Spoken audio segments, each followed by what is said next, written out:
All right, guys, UFC 312 has been booked, and we're in Australia with it, guys. We have Sean Strickland versus Dricus Du Plessis for the middleweight belt, and we have Zhang Weili versus Tatiana Suarez for the women's strawweight title belt. And guys, I'm telling you this right now, this is going to be a banger card. And I'll tell you one thing's for shit sure, this is going to be better than UFC 310. Let's not even talk about that bullshitty ass card because that was one of the most rigged cards I ever seen in my life. But we're in a new day. Let's go ahead and talk about UFC 312. And guys, let's talk about the components that I feel like that's going to make it a really interesting card. Now, guys, as you can tell in the first bout between Sean Strickland and Dricus Du Plessis, it was an absolute war between these two guys. They promoted a war, and the war is exactly what they gave us. And I'm pretty sure in the second fight, we're going to see another war between these two dudes, and possibly the final war if Dricus Du Plessis goes ahead and take care of business against Sean Strickland. But guys, as you can see in the build-up of that fight, man, Dricus Du Plessis opened up old wounds of Sean Strickland. We made him cry in that Theo Vaughn podcast, and that was something we will never ever think we will see in a million years Sean Strickland would do. And Dricus Du Plessis did it. Now, guys, in that fight, you can tell the altitude that Dricus Du Plessis had against him because he was booed upon in that fight. And later on, towards the championship rounds, the fans started rallying behind Dricus Du Plessis. So it was a lot of components, a lot of things that really changed into that fight. And guys, going into the second fight, I feel like we're underrating that fight because Hamzat Chimaev put on an amazing performance against Robert Whittaker. So we're going to go ahead and give him the credit where credit is due. But let's go ahead and be honest. This second fight right here is the fight to make because this right here is the real fight to make. That was probably a bad explanation to say, but all in all, I'm excited to see it, mother F's. But all in all, man, another component that makes this interesting is the fact that this is taking place in Australia. Number one, the fact that this is taking place in Australia and you have a South African champ. Not only that, you have a South African champ, you have two Asian fighters, one Japanese fighter in the Red Taisura dude. I'm probably saying his name wrong, but you guys know what I'm talking about. The dude in the flyweight division. And you have Zhang Weili, a Chinese fighter. So this can set up an interesting press conference between Sean Strickland, and he can probably just fire off loose on everybody in this press conference, probably a whole entire country of Australia for all I know. Sean Strickland, he has a lot of ammo to go ahead and go crazy. Granted, is it going to be good stuff? I don't know. It might just be bad stuff, but he has some ammo to go ahead and say some interesting stuff for us to hear. And I'll tell you that's one thing's for shit sure. Now another component that's playing a factor into this is the fact that I think we're gonna go ahead and see two title changes, guys. I think Tatiana Suarez take care of the business against Zhang Weili, man. I think Tatiana Suarez finished this fight by submission, guys. This girl Tatiana Suarez has been looking special.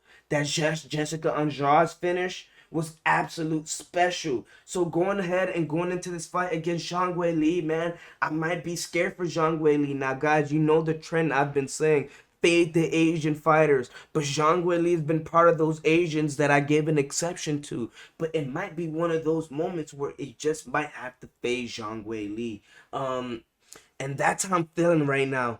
My feelings can definitely change, but fading Zhang Weili right now is the spot that I'm leaning towards, and I think Tatiana Suarez goes ahead and take care of business. Now, I said two title changes are going to happen. So Sean Strickland going against Dricus Du Plessis. I think Sean Strickland goes ahead and take it. Now, guy, we're gonna go ahead and react to some clips. Now, granted, if we don't have the clips set up to react to, granted, that means we got copyrighted, so we had to cut it short and we couldn't play the clips. But we will be playing the clips and we will have it timestamped for us to go ahead and watch it to see why I feel like Sean Strickland has a path to victory.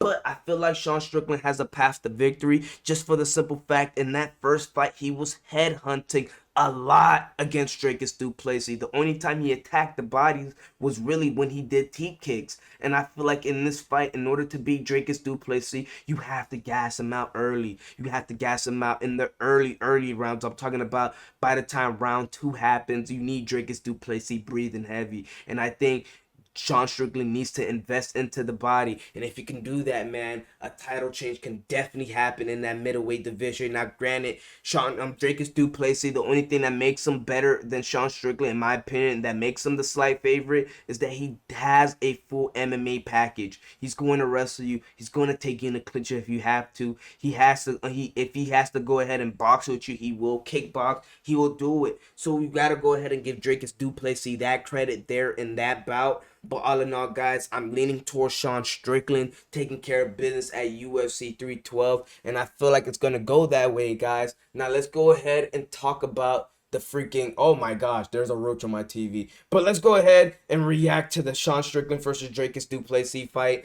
And we're going to go ahead and see why I feel like Sean Strickland's going to go ahead and take care of business.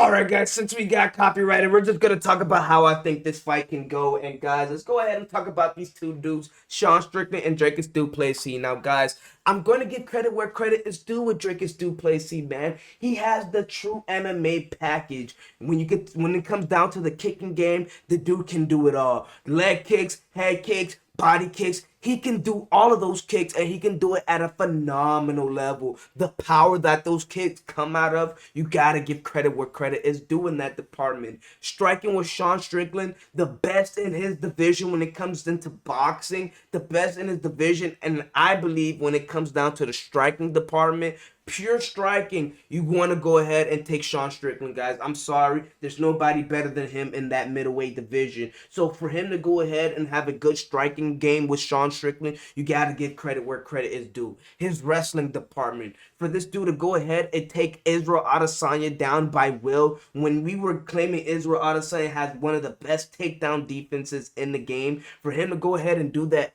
at will was absolutely disgusting, and you gotta give credit where credit is due in that department. Also, for Dricus Du Plessis to also take Sean Strickland down to get some cheap points to steal rounds within their fight, you gotta give credit where credit is due. So this dude Dricus Du Plessis has the full package. So betting on Dricus Du Plessis at UFC 312, granted, it is the safe choice to make at that at the thought of it. It is a safe choice to make. But like I said, man, Sean Strickland's path to victory, it's simple, man. I think Sean Strickland put up a great game plan. Some can argue that Sean Strickland even won that fight. So the only adjustment that I can say Sean Strickland needs to make is that this dude needs to just throw more combinations. Now, I wish that we were able to post the reactions because I broke it down pretty good. And guys, we're going to set it up better so where we can actually like react to these things without getting copyrighted because the UFC ain't playing. But like I was saying in my little breakdown, man, if Sean Strickland just throws more combinations, and I'm not talking about 2 jabs, and I'm not talking about a 1-2. No, I'm talking about a good combination, and not even a combination where he needs to throw a 4-piece combination, not even a 3-piece combination at times, not even much. 2-piece combinations, just throw one punch out there in occasional times. But the 2-piece combination is where it needs to be at. I'm talking about throwing a jab and then throwing a leg kick. Throwing a jab and then maybe getting to the body. Or maybe getting to the legs and then working to your way to the head. It's a lot of ways you can go ahead and mix up those combinations for you to go ahead and steal the rounds. When you get this dude, Dricus Du Plessis, backed up to the cage, go ahead and apply a little bit more on the gas. That's the only thing that made it a little bit different in that first fight. Dricus Du Plessis, at times, he was able to go ahead and just add a little bit in that turbo tank. And you didn't have that turbo tank to just push on forward. Granted, one thing that was a little bit of a shocker into that fight was Sean Strickland was kind of gassed into like the 3rd or the 4th round, which was a little bit of a shocker. I know in the 4th round, Dricus Du Plessis had Sean Strickland cut up. And I'm pretty sure after that moment, Sean Strickland was gassed going into the championship rounds. So that's something you definitely have to be on point with. And another thing that's leading me to fade Dricus Du Plessis is that, guys, ever since Alex Pereira won the championship belt, it's been a lot of change within that middleweight division. Alex Pereira, he went ahead, took care of Adesanya, won the belt. Adesanya gets his belt back, takes care of Pereira right after that, gets his belt back. Boom, after he gets his belt back, Sean Strickland take cares of business and then takes the belt from Adesanya. After he takes the belt from Adesanya, Dricus Du Plessis defends his belt twice against Sean Strickland and then against Israel Adesanya. Now, I think this is where a title change can possibly happen. I don't think order stops where Dricus Du Plessis just, he leaves the way, he leaves the pack of the middleweight division. I believe wholeheartedly Sean Strickland can possibly take the belt, and Hamzat Chimaev and Sean Strickland is the fight to make next. Right after that, and Hamzat Chimaev wins the belt, and he keeps order into that middleweight division. Now, call me crazy. This is how I'm painting the picture. This is how I think the picture will get painted. Now, I'm very upset we couldn't break down the clips and react to it without getting copyrighted. But all in all, guys, this is how I think the fight can play out. Like I said with Tatiana Suarez, man, I probably need to do a little bit more intel into this fight to really make my true prediction of how I'm feeling right now. But as I'm recording this video, I'm going with Tatiana Suarez. I just think she's ready for this moment, man. I think she's going to go ahead and take care of business against Zhang Weili, guys. And the red Taisura guy, that's his name, guys. Like I was saying, the other Asian that's playing in a role into this card. And yeah. I don't know, guys. You know the drill. I ain't got to tell you to like the video, subscribe, man. It's your boy Fatty MMA, and I'm out.